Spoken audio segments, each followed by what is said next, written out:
Mummy भूख लगी है, फीडर दे दो ना। मेरे छोटे बेटे ने नींद से उठकर अचानक फीडर मांगा तो मेरी पत्नी ने घबराकर मेरी तरफ देखा और कहने लगी, हाँ हाँ देती हूँ, तुम लेट जाओ। बेटा मेरी तरफ देखने लगा तो मैंने उसे अपने पास बुला लिया और कहा, यहीं पर फीडर लाकर दे दो, मैं खुद उसे पिला देता हूँ। मैंने बेटे को उठाकर अपनी गोद में लिटा लिया। वह मेरे साथ मस्ती करने लगा। मेरा बेटा 2.5 साल का था, मगर बहुत होशियार था। अपनी उम्र से कई गुना ज्यादा समझदार था। वह मेरे साथ खेलने लगा तो मेरी पत्नी भी बराबर में आकर लेट गई। फीडर उसने खिड़की के पास रख दिया था। खेलते खेलते उसने फीडर मांगा तो वह कहने लगी, चलो पहले जाकर अपनी जगह पर लेट जाओ, फिर फीडर भी ले लेना। छोटे मुंह बनाते हुए मेरी गोदी से निकलकर और अपनी जगह पर जाकर लेट गया और फीडर पीने लगा। मैंने कहा, मुझे पकड़ा देती, फीडर में खुद पिला देता। उसका मेरे पास बैठने का कितना मन था, मगर तुमने उसे दूर भेज दिया। मेरी बात सुनकर वह मुस्कुरा पड़ी और बोले, इतनी लंबी जुबान है उसकी, हर बात का उसके पास पहले से ही जवाब होता है, तो फीडर खुद क्यों नहीं पी सकता? उसके लिए अपने पापा को नखरे क्यों दिखा रहा है? उसकी बात सुनकर मैं हंस दिया और कहा, अच्छा तो मेरी पत्नी को जलन हो रही है कि मैं अपने प्यारे बेटे के साथ क्यों खेलने लग गया। मेरी बात सुनकर वह भी हंसने लगी। अगले दिन मैं जल्दी काम पर चला गया, मगर जाने से पहले अपनी सारी सैलरी माँ के हाथ में रख दी। माँ ये लीजिए पैसे, घर के सारे खर्च की जिम्मेदारी आपकी है, आप देख लीजिएगा, और रीता को जिस चीज की जरूरत हो वह भी मंगा दीजिएगा। रीता तुम्हें जो भी चाहिए माँ को बता देना। मैंने माँ और अपनी पत्नी दोनों से कहा और काम के लिए निकल गया, मगर जाने से पहले मैंने रीता के चेहरे पर छाई हुई मायूसी जरूर देखी। रीता बड़ी धैर्य वाली औरत थी, हमेशा मुस्कुराती और खुश रहती थी। हर दुख सुख में उसने मेरा साथ दिया था, कभी किसी कठिनाई में मुझे अकेला नहीं छोड़ा था। घर के जितने काम होते वे मुझे हमेशा अच्छी सलाह देती थी। उसके चेहरे पर मैंने आज तक मायूसी नहीं देखी थी। अब इस समय उसके चेहरे पर छाई मायूसी मुझे बुरी तरह डिस्टर्ब कर रही थी। काम में दिल नहीं लग रहा था। न जाने ऐसा क्यों हो गया कि अचानक उसकी सुंदर मुस्कान दुख में बदल गई। मैंने सोचा आज काम से जल्दी घर चला जाऊंगा और अपनी पत्नी का दिल बहलाऊंगा, उसे कहीं बाहर घुमाने ले जाऊंगा। काफी समय हुआ था उसे बाहर नहीं लेकर गया था। शायद उसने यही सोच रखा हो कि मैं इस बार उसे बाहर जरूर लेकर जाऊंगा, मगर माँ को सारी सैलरी पकड़ाते देखकर वह समझ गई होगी कि मेरे पास अब पैसे नहीं हैं। मेरे पास कुछ पैसे थे जो बोनस में मिले। मैंने सोच रखा था इन पैसों से रीता को शॉपिंग करवाऊंगा।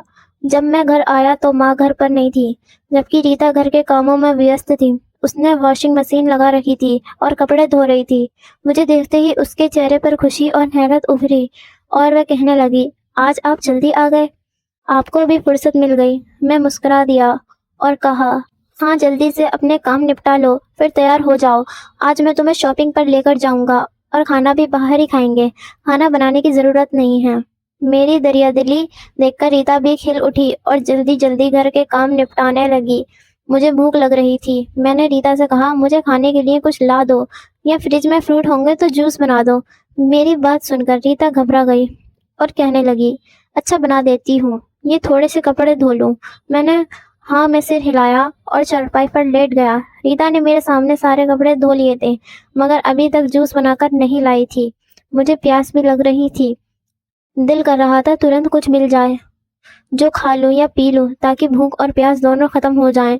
मैंने रीता को दोबारा आवाज दी और कहा, मुझे जूस बना दो या फ्रूट ले आओ, मैं फ्रूट खा लेता हूँ। रीता कहने लगी, अच्छा अभी ये कपड़े समेट कर रख दूं, फिर ले आती हूँ। और वह दोबारा काम में लग गई। मेरे सामने उसने घर के सारे काम निपटा लिए और खुद भी तैयार हो गई थी, मगर मुझे खाने के लिए कुछ नहीं दिया था।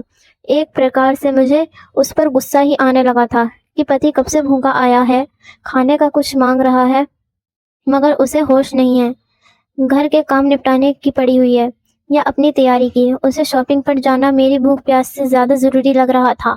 मेरा दिल बुरी तरह से खराब हुआ और मैंने उसे कहा, मुझे कुछ खाने को दोगी या नहीं? यार इतनी हिम्मत नहीं है कि बाहर से कुछ जाकर खा लो। अगर पता होता कि जल्दी आ जाने पर ऐसा भूखा प्यासा बैठना पड़ेगा तो आराम से ऑफिस में ही बैठता।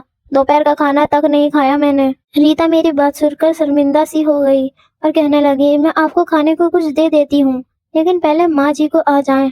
मैंने राहुल को भेजा है, माँ जी को बुलाकर लाए। तब मेरा दिमाग और खराब हो गया। मैंने कहा, माँ का मुझे खाने पीने की कोई चीज देने से क्या संबंध है?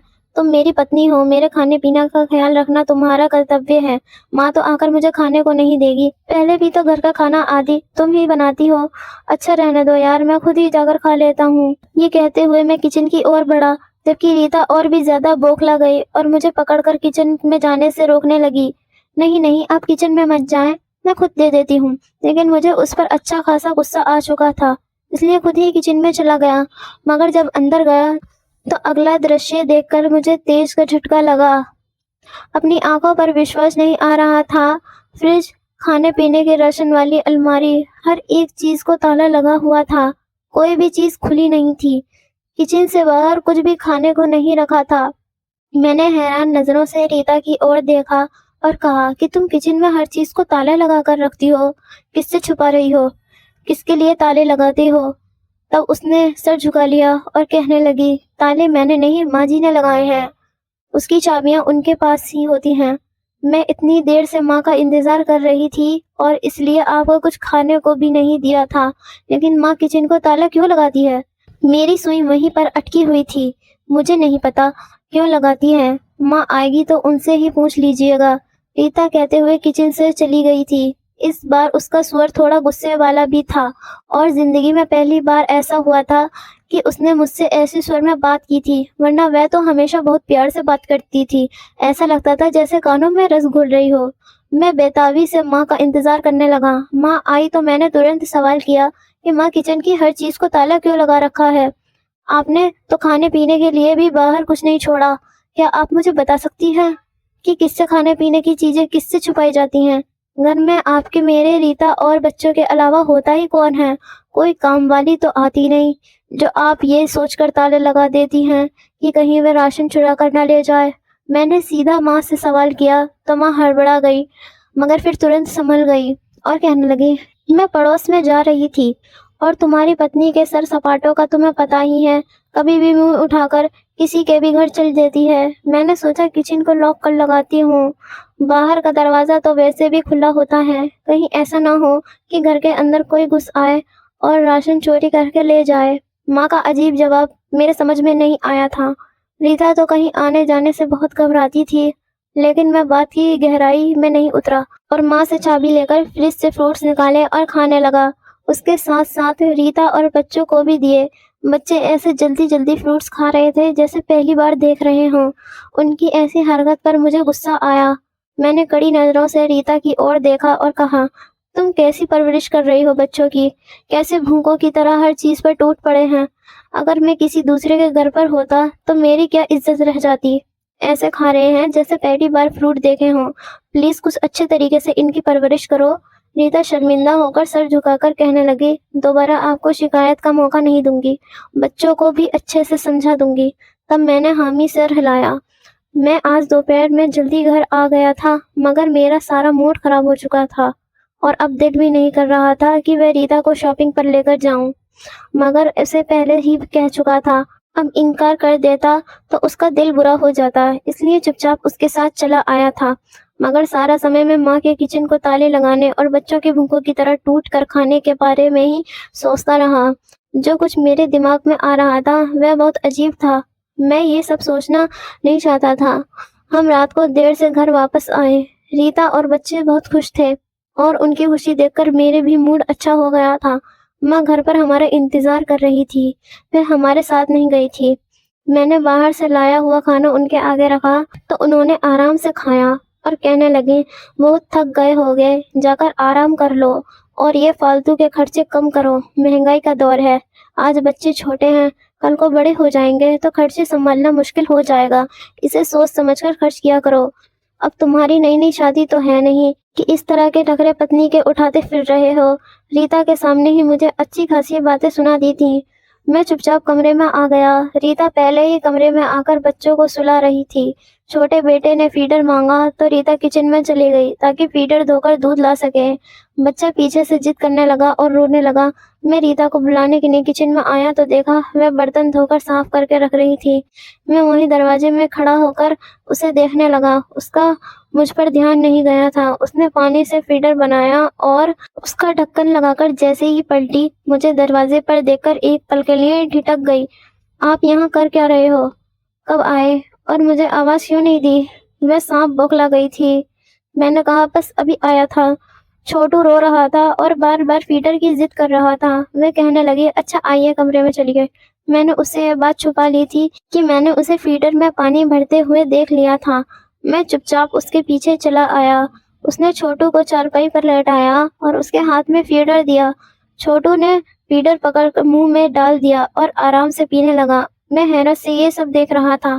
फीडर में पानी था। मैं ये बात अच्छे तरीके से जानता था और छोटू आराम से पी रहा था जैसे वह पानी पीने का ही आदी हो।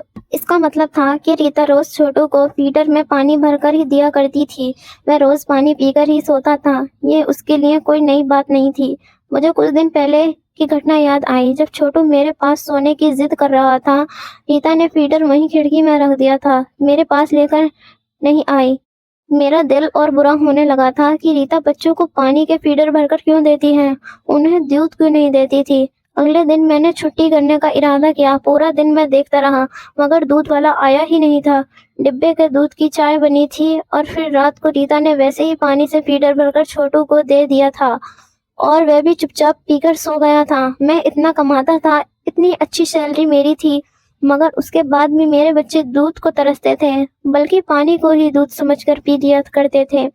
मुझे बहुत दुख हो रहा था। मैंने सोच लिया था कि जल्दी माँ से बात करता हूँ और रीता को अलग से खर्च दिया करूँगा ताकि वह बच्चों के लिए इत्यादि दूध ले सके। शायद माँ ने ही दूध वाले को मना कर दिया होगा क्योंकि वह कुछ समय पहले दूध में पानी मिलाने की शिकायत कर रही थी। मैं जानते हुए भी माँ के बारे में कुछ बुरा नहीं सोचना चाहता था, मगर नहीं जानता था कि मेरे सामने माँ की ऐसी सच्चाई आने वाली है जो मेरी आंखों से उनके प्यार की सारी पट्टियां हटाकर उनका ऐसा रूप दिखाएगी जिसे देखने से पहले शायद मैं मर जाना पसंद करता। अब मैं अक्सर बहाने से ऑफिस से जल्दी आ जाया करता था। वह मजबूरन फ्रिज का लॉक खोलती थी और फ्रूट्स देती थी। मैं अक्सर ये बात नोट करने लगा था कि किचन के राशन वाली जगह पर और फ्रिज पर हमेशा ताला लगा होता था। चाबी हमेशा माँ के पास होती थी। रीता का अधिकार में कुछ भी नहीं था। सब कुछ माँ ने अपने हाथ में संभाल रखा था और हर चीज पर गहरी नजर रखती थी। यहाँ तक कि बच्चों के खाने पीने पर भी पाबंदी थी।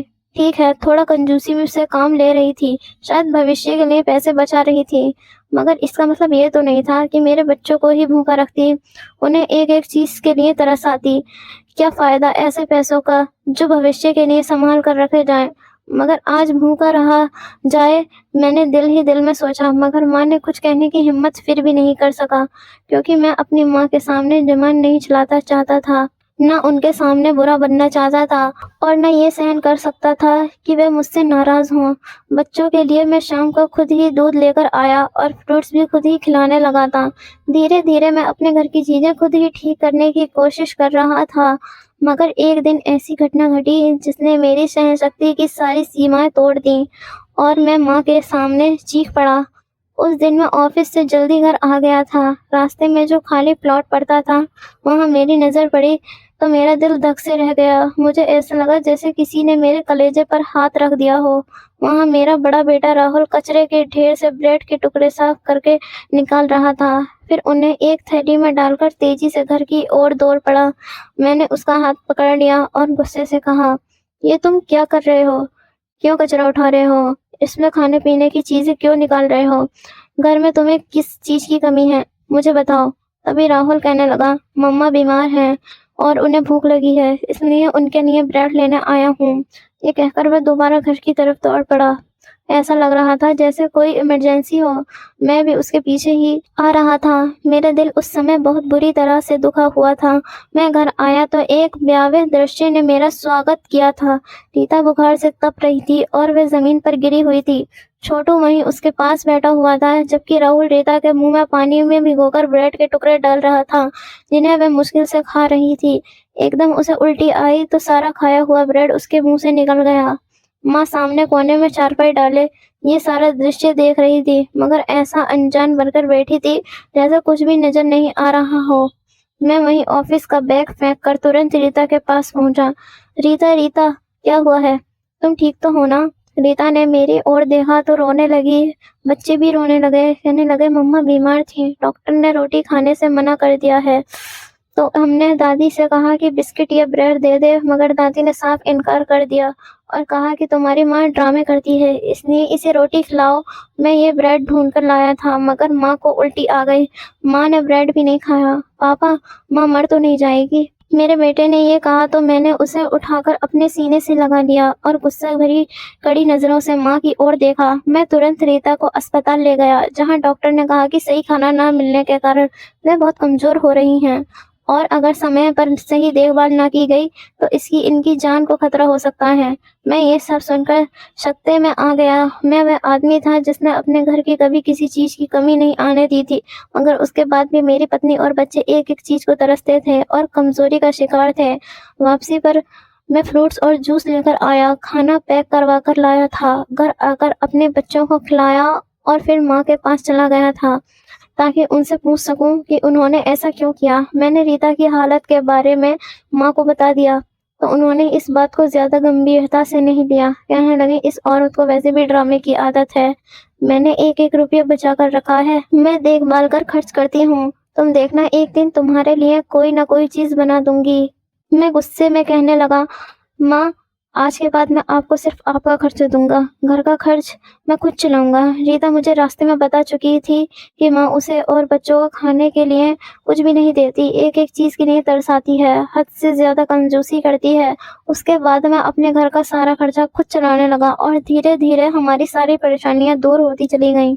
मेरी पत्नी और बच्चे खुश रहने लगे। बच्चों की आदतें बदल गई थी और अब माँ भी ठीक रहती थी, क्योंकि शायद उन्हें अपनी गलती का एहसास हो चुका था। तो दोस्तों, इस कहानी को लेकर आपकी क्या राय है, कमेंट बॉक्स में ज़रूर बताएं। और अगर आपको हमारी आज की कहानी अच्छी लगी हो तो प्लीज़ इसे लाइक ज़रूर करें। अगर आपने अभी तक हमारे चैनल को सब्सक्राइब नहीं किया तो ज़रूर कर लीजिए। और आप इस कहानी को कौन से शहर से देख रहे हैं, हमें ज़रूर बताइए। हमें आपके कमेंट पढ़ना बहुत अच्छा लगता है। धन्यवाद।